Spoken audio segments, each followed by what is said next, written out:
Hello, my name's Alexander Hall, and we're just going to go through non-invasive ventilation today. So just a bit of an overview first, then we're going to do some pathophysiology, different forms of non-invasive ventilation, then some indications, contraindications, mask setup and sizing, troubleshooting, and lastly some interpreting of blood gases. So firstly, definition. So non-invasive ventilation is the delivery of ventilation support via a facial delivery device, therefore eliminating or reducing the need for an endotracheal tube or an ETT tube.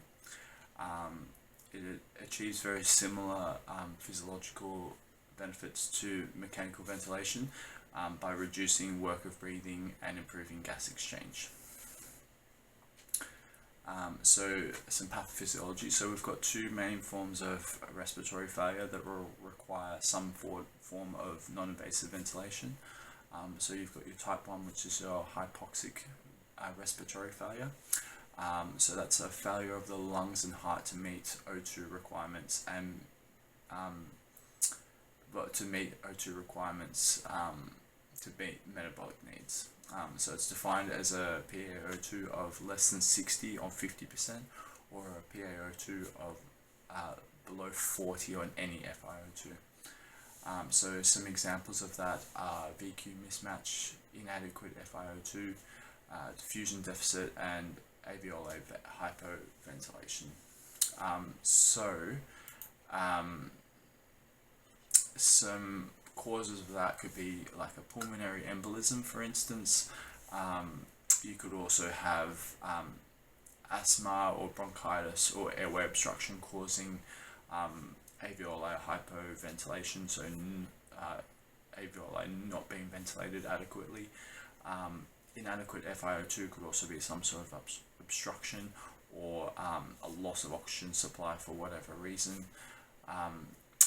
Diffusion deficit could be caused by a variety of things. ARDS is something that comes to mind, so acute respiratory distress syndrome, which can be caused by sepsis. It can be caused through many different areas, but essentially when you have the inability for the body to exchange gas from the air into the bloodstream, that is when you have a diffusion deficit. So you have, we also have type 2 respiratory failure, which is what we see more in Hornsby, which is hypercapnic failure. So that's the failure of the lungs to eliminate CO2. That's defined by an acute rise in CO2 above 50 millimoles of mercury, or acutely above baseline in COPD patients with a pH of below 7.3. Causes of that are pump failure, so that's heart failure, an increase in dead space, so some sort of infection causing your alveoli not to work, or an increase in CO2 production that can be from like an infection causing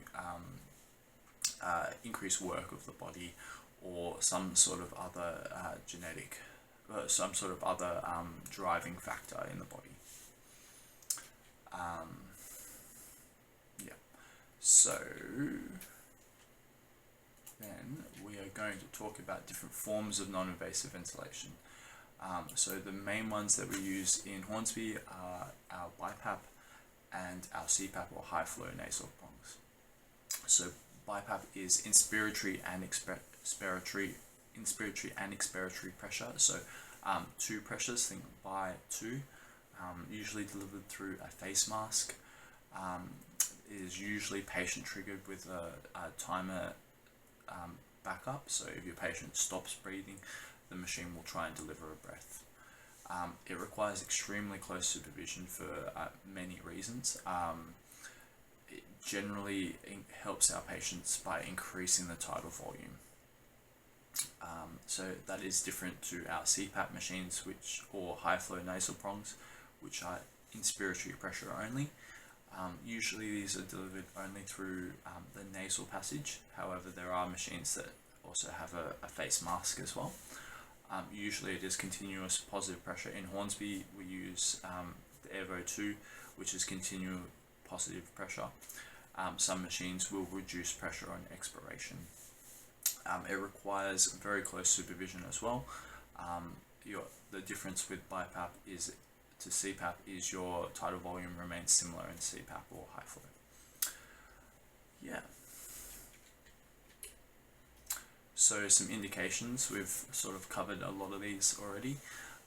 So exacerbation of COPD, for example, that generally you'll have a deranged pH and hypercapnia requiring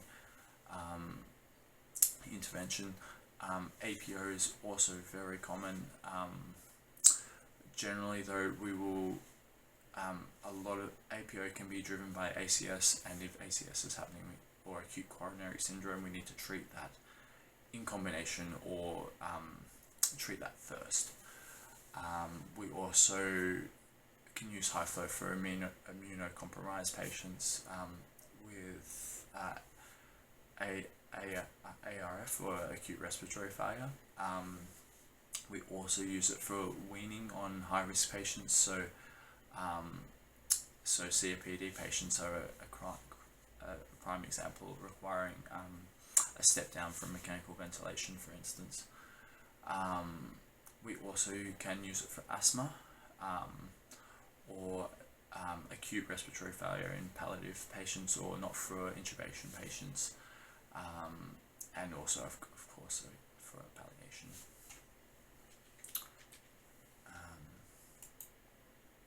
So now talking about some contraindications of non-invasive. So if you have hypoxia, so a PaO2 of less than 60 on 100% FiO2, we need to intubate our patients. If you have any sort of acute lung injury like a pneumothorax that's untreated, we need to be treating that. If we have a respiratory arrest, we need to be intubating. If we have an untreated pneumothorax, which I've already mentioned, we need to decompress it, otherwise we'll make it worse. If we have a decreased GCS, we also cannot use non-invasive, we need to be intubating. If we have a patient also that's having seizures or feeling extremely nauseous or vomiting, we can't use that until they're feeling better, as it will just make it worse. You have a patient that's vomiting or with lots of excretions, those excretions are just going to be pushed straight back into the lungs, making it worse. Also, if you have facial burns, we cannot use we cannot use BiPAP, as we won't get a good seal.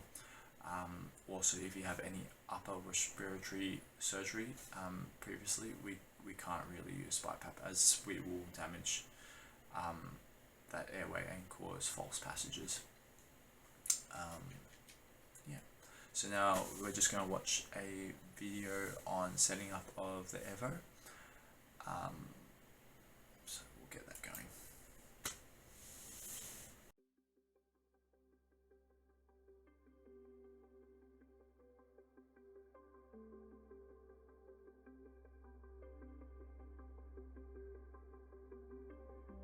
Before the Evo 2 humidifier can be used on a patient, you must ensure that it has been cleaned and disinfected. Check that the clean storage cover is sealed and its label is completed when you collect an Evo 2 humidifier from storage. Some hospitals leave the red disinfection tube in place instead of using the clean storage cover to indicate cleaning and disinfection has been carried out. Along with the Evo 2 humidifier, you will need the following accessories: an Evo tube and chamber kit, which contains an autofill water chamber, a chamber adapter, and heated breathing tube, a bag of sterile water, and a patient interface. A number of interfaces are available for use with the Evo 2, including both an adult and junior nasal cannula, tracheostomy interface, and mask interface adapter. Please read the separate user instructions for the patient interface that are to be used, including all warnings. These accessories need to be replaced for every new patient. For prolonged treatment, replace the tube and chamber kit and adult interface every 14 days, and for junior interfaces every 7 days. Open the packaging of the tube and chamber kit. Remove the blue port caps from the chamber by pulling the tear tab upwards, then remove the bracket holding the water supply tube. Fit the supplied adapter over the 2 vertical ports on the chamber and push on fully. Then clip the water supply tube into position. Fit the water chamber to the unit by pushing down the finger guard and sliding the chamber on, carefully aligning with the blue chamber port ends. Push the chamber on firmly until the finger guard clicks into place. Attach the sterile water bag to the hanging bracket at least 20 centimetres above the unit and push the bag spike into the fitting at the bottom of the bag. Open the vent cap on the side of the bag spike. The chamber will now automatically fill to the required level and maintain that level until the water bag is empty. To ensure continual humidification, always ensure that the water chamber and/or water bag are not allowed to run out of water. Check that water flows into the chamber and is maintained below the maximum water level line. If the water level rises above the maximum water level line, replace the chamber immediately. Next, connect the heated breathing tube. One end of the heated breathing tube has a blue plastic sleeve. Lift the sleeve and slide the connector onto the unit. Push the sleeve down to lock.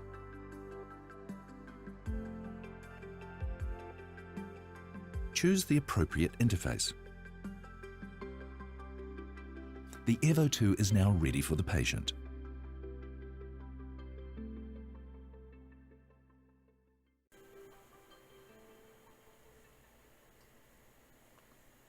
Okay, so just a couple of little things with the Evo 2 that video didn't go through.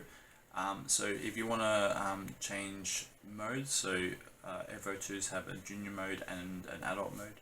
You're just holding the mode button for 5 seconds. That's the little play button.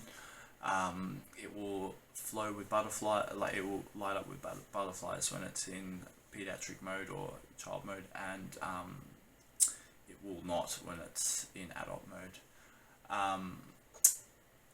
Also, if you want to change any settings, so that's mostly your humidification temperature or your flow rate, you just hold the up and down keys for 3 seconds, and then that mode will flash, and then it will allow you to change the settings with up and down key. If you want to change the FiO2, you're adjusting the wall oxygen level, flow rate, and that will give you a different FiO2. For adults, we can go up to 37 degrees for your humidification, and for pediatric patients it's 34 degrees. Make sure, usually with pediatric patients we're starting at 1 litre per kilo, with a maximum of 2 litres per kilo in HKH. Please make sure you're inserting a nasogastric tube for decompression of the stomach, and make sure it's appropriate sized. Often best if you're putting high flow on a pediatric patient to put the NG tube down first, as that will help you in the long run. Just also some little COVID things. So with high flow, through research, there's been shown to have no increase in COVID-19 aerosols, so that's important to note. With BiPAP, the system we use, it has only one system. There are dual systems where it has an inspiratory pipe and an expiratory pipe. Those systems are a little bit better. We only have the single system, so you require full PPE, including an N95 when we're using BiPAP. Alright, so now we're just going to watch some setup of a BiPAP machine. Hardware first. On button here, battery indicator light here. The battery does last several hours, but you are going to need it for transfer to the ward, so please keep the device plugged in when it's in use. Power cabling. Oxygen tubing goes in the main ports in the wall. There's an oxygen cylinder on the base for transfer. Patient circuit attaches here and pressure monitor tubing attaches here. It's a touchscreen device, but there's a dial pad as a backup just in case you can't use the touchscreen. There's a specialized circuit that comes for the device that's not compatible with any of the other ventilators. It comes with an HME filter in the packaging. Goes on here, and your pressure sensor tubing goes on here. There is also a T-piece packaged separately that can fit on here, and that will allow you to attach a nebulizer chamber so you can keep giving nebulizers to your patient. Finally, starting it up. The V60's got several modes and lots of options. I'll show you one way to safely provide NIV to a typical patient with type 2 respiratory failure. When you turn it on, it'll start working straight away with the settings it was running last. You can press standby to temporarily stop it. Takes a couple of cycles just to quieten down. Then select modes for BiPAP. We want ST, that's spontaneous timed. If it's already in ST setting, it'll have batch written above it. And now, here's your settings screen. Set your IPAP initially to 15. Accept it. Your EPAP initially to 5, and accept it. The rate, of course, is just a backup rate. The machine will deliver breath anytime the patient triggers it. This is just in case of a period of apnea. The I time, a safe start is 1 second. That's the duration of the inspiratory pressure delivery. And rise sets how rapidly the machine goes from expiratory pressure to inspiratory pressure. And as you increase the number, the rise is more slow. It does reduce the tidal volume a little bit, but a slow rise is more comfortable for a patient who's having difficulty syncing with the machine. But I'd recommend you start it at somewhere middle of the road, like 2. Ramp we tend not to use in the emergency department. I wouldn't bother with it. Oxygen, set your FiO2, accept it, and then press activate. And now the machine's ready to deliver it. If you connect the circuit to the patient at that point, it will detect flow and it will start triggering breaths. Alternatively, you can just press restart.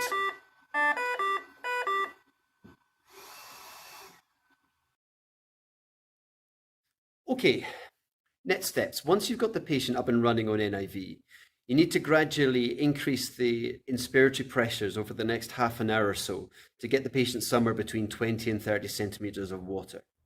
You need the patient on continuous monitoring while they're in resus.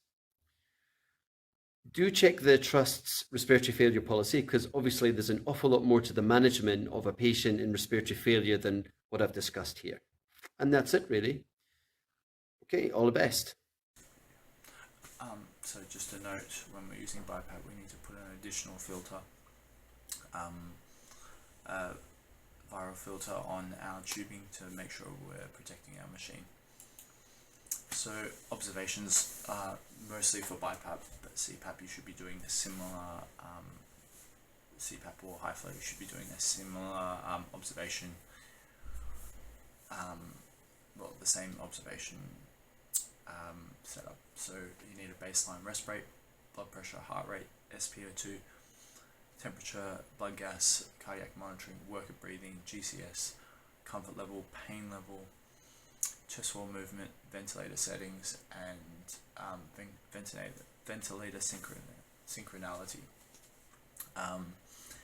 Doing that every 15 minutes for the first hour, then half an hour for the 1 to 4 hour period, then hourly for the length of therapy. So what are some complications? So the main complication that we see is air leaks or bad seals on BiPAP. So have a look. Have you got the right face mask? Has the patient got lots of facial hair? Have you got all the connections secured properly? Those are the main causes of air leaks. Consider a 2-person, when possible, setup. So one person holding the mask, the other person attaching the straps. Another very common problem is claustrophobia or increased work of breathing due to ventilator synchronality issues. So BiPAP and CPAP and high flow all require patient compliance in order to work. So we need to make sure that we are educating our patients, explaining what we're doing, explaining that the machine is very loud, very noisy, and it's going to beep. Our patients, when they come in, are very unwell, they're requiring this therapy, and they're going to be scared, and it does feel like you've got your head out of a moving car, so that's going to cause a lot of issues, and we need to explain what we're doing and why. If our settings are incorrect, also we can potentially cause pneumothoraxes. So it's very important that we make sure that our IPAP, so that's our inspiratory pressure, and our EPAP, which is our expiratory pressure, are set appropriately. Not too high, especially to start, and ensuring only small gradual increases to make sure our patient tolerates. The other thing that can happen is hypoxia. Make sure that we're always using the wall oxygen when it's available. Those little bottles only last about 10-15 minutes, so they are for transfer only. And when I say transfer, I don't mean transfer to imaging, transfer to ICU. These patients should not be going to imaging. Imaging should come to the patient. So X-rays can happen, but the patient should not be leaving the bedside unless they're going to intensive care. Alright, so now we're just going to talk a little bit about blood gases. I know it's a bit of a tricky thing, but I'm going to try and make it as easy as possible for you. So you want to look at three main elements. So pH. Is your pH above or below 7.35? Below being acidic and above being alkalotic. Then you want to look at your CO2. Does it follow the trend of your pH? So is it high or is it low? If it follows the trend, then it's primary respiratory. If it does not, then it's primary metabolic. And then we're going to look at our bicarb. Is our bicarb normal or abnormal? If it follows the trend of CO2, then it has some metabolic compensation. Keep in mind it takes 6 hours for the kidneys to respond to the pH. So it's a late sign that the patient is adapting and coping to the pH imbalance.